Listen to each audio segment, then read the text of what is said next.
ગુજરાતની અંદર અનેકવાર દુષ્કર્મની ઘટનાઓ સામે આવતી હોય છે અને આવી જે ઘટના આપણે થોડા સમય પહેલા ગુજરાતના આટકોટની અંદર જોઈ હતી કે એમનું નજીકનું એક ગામ છે કાનપર કે જ્યાં 6 વર્ષની માસૂમ બાળકી સાથે દુષ્કર્મની ઘટના સામે આવી હતી અને એ જ બાબતે હવે જે કોંગ્રેસ નેતા પ્રગતિ આહિર છે તેમની સામે ફરિયાદ નોંધવામાં આવી છે। હવે કેમ નોંધાઈ છે તેમની વિગતે ચર્ચા કરીએ। નમસ્કાર, આપ જોઈ રહ્યા છો નિર્ભય ન્યૂઝ અને હું છું આપની સાથે રિદ્ધિ।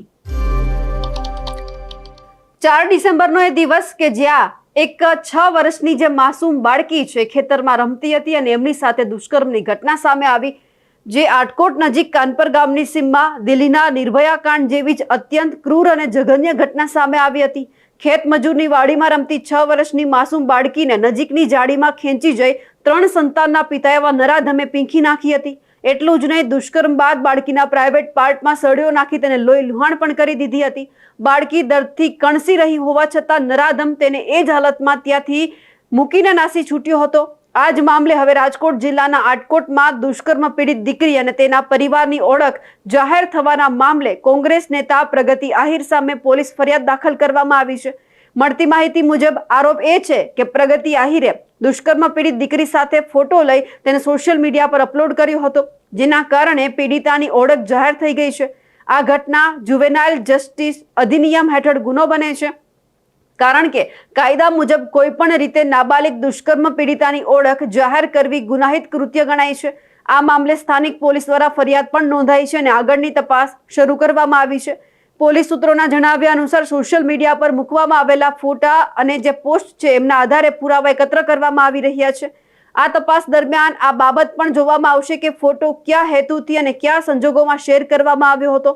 આ ઘટના બાદ રાજકીય અને સામાજિક વર્તુળોમાં ચર્ચા છે તે પણ તેજ બની છે। બાળ સુરક્ષા અને પીડિતાની ગોપનીયતા જાળવવાની જરૂરિયાત પર ફરી એકવાર પ્રશ્ન છે તે ઉઠ્યા છે।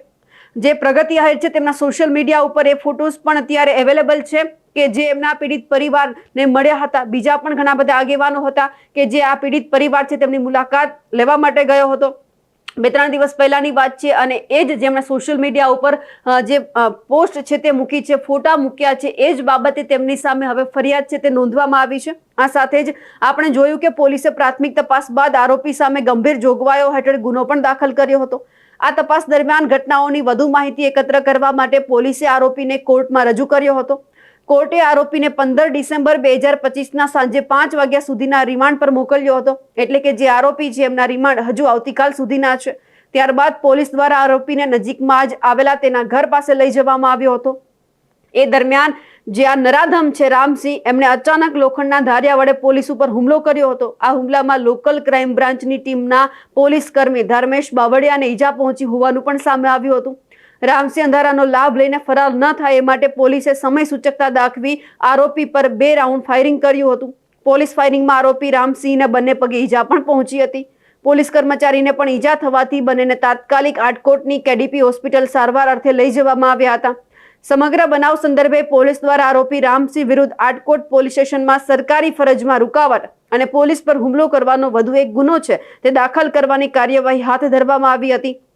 એ બાદ આરોપીએ એવું પણ કહ્યું હતું કે મારી ભૂલ થઈ ગઈ છે, હું ક્યારેય ગુજરાત સામે જોઈશ નહીં, હું ક્યારેય ગુજરાતમાં આવીશ નહીં। અને જે રીતે આખી આ ઘટના સામે આવી અને એ પછી ઘણા બધા જે નેતાઓ છે તે ભાજપ સરકાર ઉપર સીધા જ પ્રહાર કરતા જોવા મળ્યા હતા કે ગુજરાતની અંદર જ્યારે સુરક્ષાની વાત થાય છે ત્યારે દુષ્કર્મની જે આવી અનેક ઘટનાઓ બને છે તો ન્યાય કોણ આપશે? અને આ જ બાબતે પ્રગતિ આહિર પણ સામે આવ્યા હતા। એમની સાથે એમણે ભાજપના મહિલા નેતાઓ હોય કે પછી સરકાર હોય એમની સામે પણ એમણે આંગળી ચીંધી હતી અને હવે જ્યારે એમના પીડિત પરિવાર એટલે કે દીકરીની પણ મુલાકાત લીધી હતી, આ સાથે જ પીડિત પરિવારની પણ મુલાકાત લીધી હતી અને એ જ બાબતે એમણે પોતાના જે અનુભવ છે કે એમણે જે પરિવાર સાથે વાતચીત કરી છે, પરિવાર અત્યારે એમના ઉપર કેવી દુઃખની જે આ ઘડી આવી ગઈ છે એ બધી જ વાત એમણે સોશિયલ મીડિયા ઉપર લખી હતી, ફોટા મૂક્યા હતા અને તે જ બાબતે હવે પોલીસે આ બધું જ એમના જે ફોટા છે, પોસ્ટ છે તે બધું જ એકત્રિત કરવાનું શરૂ કરી દીધું છે અને હવે કાર્યવાહી પણ શરૂ થઈ ગઈ છે।